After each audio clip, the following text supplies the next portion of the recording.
Pertanyaan bodoh dari ex-wakil presiden 2 periode, ditulis oleh Ayas.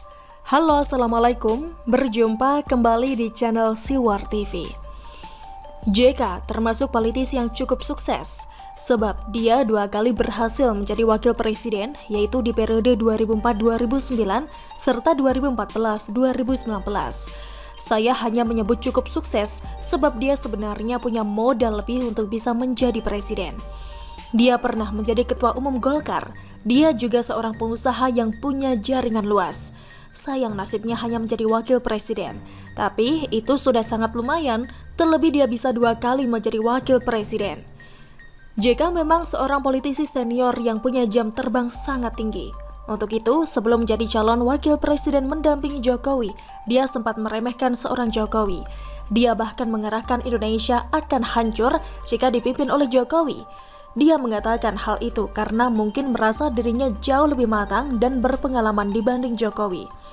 Namun karena punya sederet kepentingan, minimal bisa mengamankan gurita bisnisnya, JK akhirnya bersedia menjadi calon wakil presiden mendampingi Jokowi.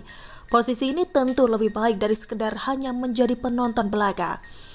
2 kali menjadi wakil presiden seharusnya membuat JK paham betul seluk-beluk pemerintahan, paham betul tentang bagaimana mengelola negara, juga bisa membuat JK menghargai dan menghormati siapapun pemerintahnya karena dia pernah 2 kali menjadi bagian dari pemerintahan. Namun JK seperti tidak paham tentang pemerintahan, tidak paham tentang persoalan negara, tidak paham bagaimana memberikan kritik yang baik kepada pemerintah.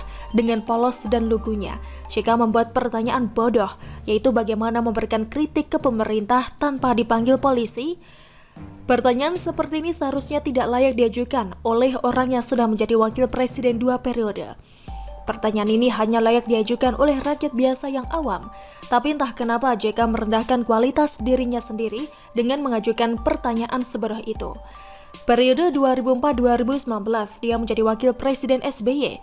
Tahun 2008, Undang-Undang Informasi dan Transaksi Elektronik atau disingkat UU ITE atau Undang-Undang Nomor 11 Tahun 2008 lahir. Undang-Undang ITE ini adalah undang-undang yang mengatur tentang informasi serta transaksi elektronik atau teknologi informasi secara umum. Pada periode 2014-2019, dia menjadi wakil presiden Jokowi. Tahun 2016 lahir Undang-Undang Nomor 19 Tahun 2016 tentang perubahan Undang-Undang ITE tahun 2008. Alangkah hinanya kalau 2 kali menyusun Undang-Undang ITE, tapi tidak paham cara memberikan kritik yang benar ke pemerintah lewat media sosial. Dalam Undang-Undang ITE sudah jelas sekali hal-hal yang bisa dipidanakan dalam menggunakan media sosial untuk mengkritik itu seperti apa. Fajrul, selaku jubir istana mengatakan bahwa apabila pendapat atau kritik disampaikan dalam media digital, maka harus memperhatikan Undang-Undang Nomor 19 Tahun 2016 tentang perubahan atas Undang-Undang Nomor 11 Tahun 2008 tentang Informasi dan Transaksi Elektronik atau ITE. Harus diperhatikan baik-baik pasal 45 ayat 1 tentang muatan yang melanggar kesusilaan, ayat 2 tentang muatan perjudian, ayat 3 tentang muatan penghinaan dan atau pencemaran nama baik, ayat 4 tentang muatan pemerasan dan atau pengancaman. Benar-benar ironis ketika seseorang ikut terlibat dalam pembuatan Undang-Undang ITE, tapi tidak tahu cara menyampaikan kritik menggunakan media sosial agar tidak sampai ditangkap polisi karena melanggar Undang-Undang ITE. Jangan sampai hal ini dicontoh oleh masyarakat luas. Ada orang buat peraturan, lalu tiba-tiba bersikap bodoh, seolah-olah tidak tahu isi peraturan yang dibuat.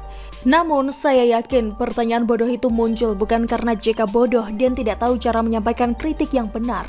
Pertanyaan bodoh itu muncul karena JK punya maksud untuk menyerang pemerintahan Jokowi.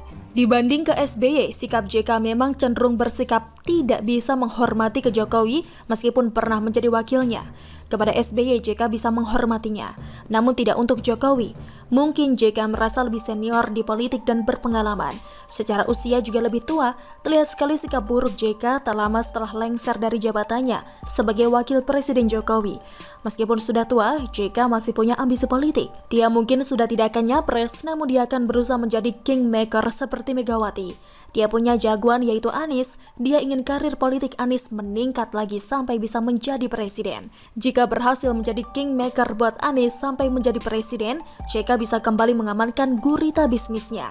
Jika pun nantinya bisa nyetir Anies. Bagaimana menurut Anda? Silahkan tulis komen Anda di kolom komentar. Jangan lupa untuk like, subscribe, dan share. Siwar TV pamit. Wassalamualaikum warahmatullahi wabarakatuh. Sampai jumpa.